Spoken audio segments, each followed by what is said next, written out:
बस कुछ ही समय और जब हाई कोर्ट से अंतरिम जमानत पर फैसला आना है, उसके पहले विद्या मठ में क्या कुछ चल रहा है, इस पर बातचीत करने के लिए हमारे साथ मुकुंदानंद ब्रह्मचारी जी हैं। मुकुंदानंद जी, आप भी शंकराचार्य जी के साथ आरोपी हैं। कुछ ही समय में फैसला आना है। इस समय विद्या मठ के जो लोग हैं, उनके मन में क्या चल रहा है? तो हम अपने नाम के विषय में बता दें कि हमारा पूरा नाम है स्वामी प्रत्यक्ष चैतन्य मुकुंदानंद गिरी। व्यवहार के लिए मुकुंदानंद गिरी के रूप में जाना जाता है। विद्या मठ सहज है, आप स्वयं यहाँ पर उपस्थित हैं। सहजता से जैसे रोज हम लोग दूसरे कार्यों में सम्मिलित रहते हैं, ऐसे ही कार्यों में सम्मिलित हैं। जो लोग आ रहे हैं उनका आतिथ्य कर रहे हैं और प्रतीक्षा कर रहे हैं। जैसा निर्णय आएगा उस आधार पर जो नीति बनेगी उसको फॉलो किया जाएगा। आज रंग भरी एकादशी भी है।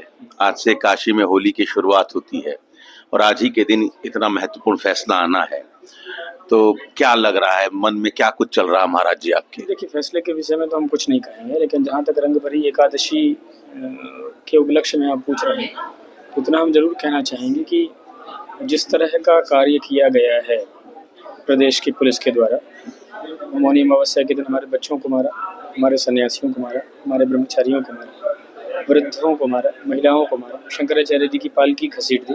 थोड़े में ज्यादा स्वाद यही तो है इसकी खास बात। वाओ मामा, क्या स्वाद है! अरे मेरे राजा,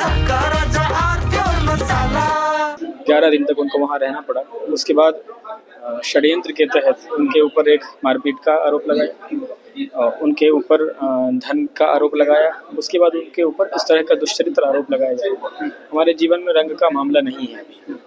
जिस तरह का आरोप की प्रकृति बनाई गई है इस देश में, आरोप प्रत्यारोप की राजनीति जिस तरह से इस देश में चलाई जा रही है, मुख्य रूप से उत्तर प्रदेश में जहाँ पर मुख्यमंत्री योगी आदित्यनाथ जी, ऐसे समय में पूज्य शंकराचार्य जी जिस पद पर विराजमान है, ये परंपरा 2500 साल पुरानी परंपरा है जी।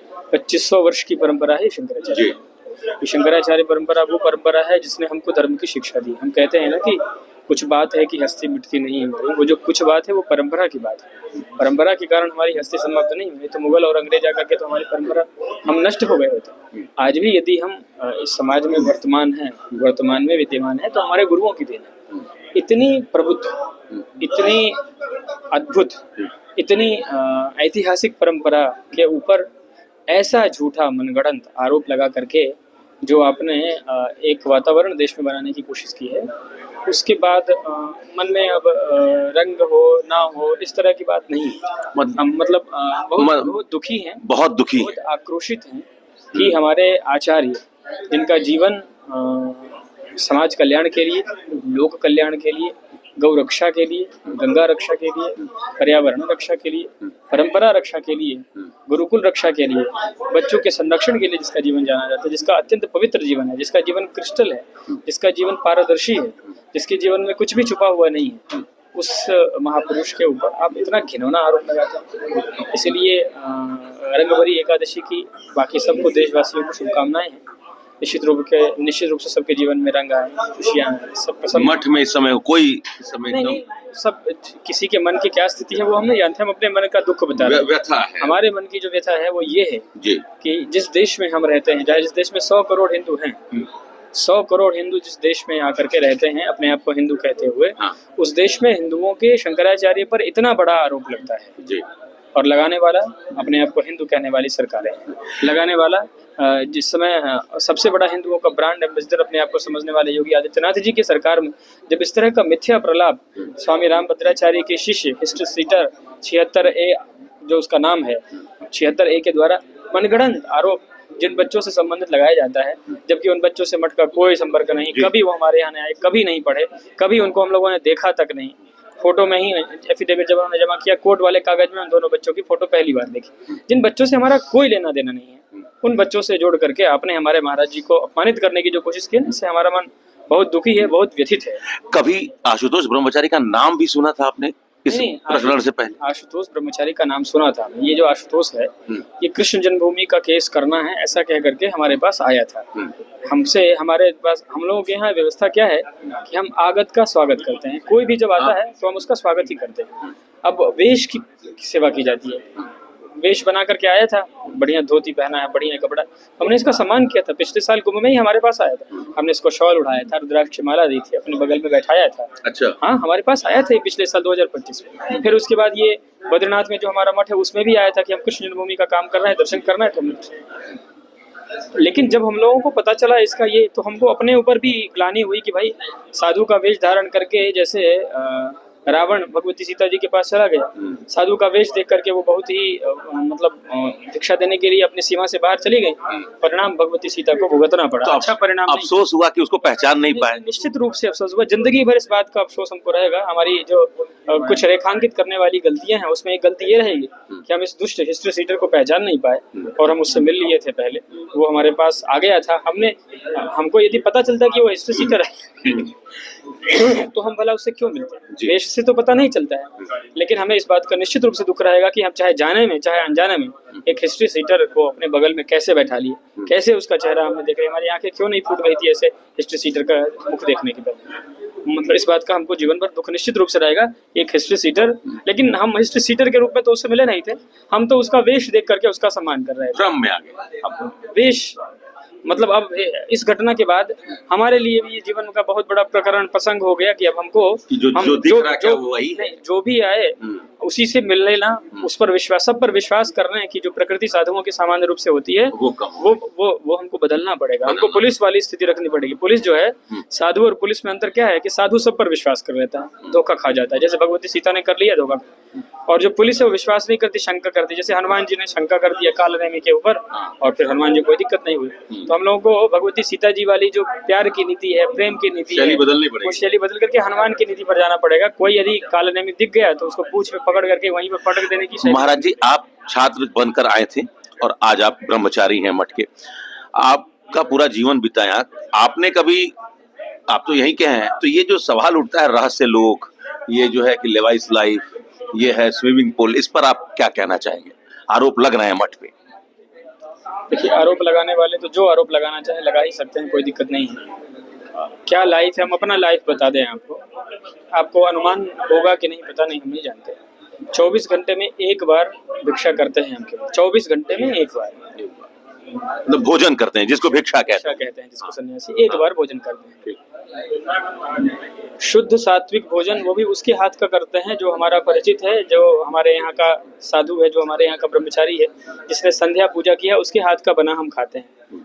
आप खाने के क्षेत्र में हमारी विविधता को देखना यदि चाहें कि कितना लग्जरियस लाइफ है, हम क्या खाते हैं, हम क्या पीते हैं, हम क्या पहन रहे हैं, हमारा अभी ऊपर से लेकर नीचे तक कपड़ा देख लीजिए, कपड़ा भी अभी ये कपड़ा भी आपको देखने समझ में आएगा क्या कपड़ा। आप हमारे जीवन को जहां हम रहते हैं वहां जाकर के देख लीजिए। कहने के लिए जिसको जो मन चाहे कहे। हमारे ये जो शॉल है ना, इसमें भी इतने रोए हो गए हैं, देख लीजिए। जी। यदि हमारा लाइफ वही है और वही लाइफ जीने के लिए हम यदि यहाँ आए हैं तो हमारे पास तो किसी चीज की कमी होनी ही नहीं चाहिए साहब। हम तो बहुत मतलब कोई दूसरे ही लोग में रहते हैं। आप भ्रम का वातावरण कुछ देर तक बना करके रख सकते हैं, ऐसा कुछ नहीं है। हमारे मठ में जैसे हमारे महाराज जी बार बार इस दुआ को कहते हैं, कभी घनी घना, कभी मुट्ठी भर चना, कभी वो भी मना, तब भी प्रसन्न मना। कभी बहुत अच्छा रहता है, कोई आ गया भक्त, उसने भंडारा करा दिया, सब आनंद है, खीर पूड़ी खा रहे हैं।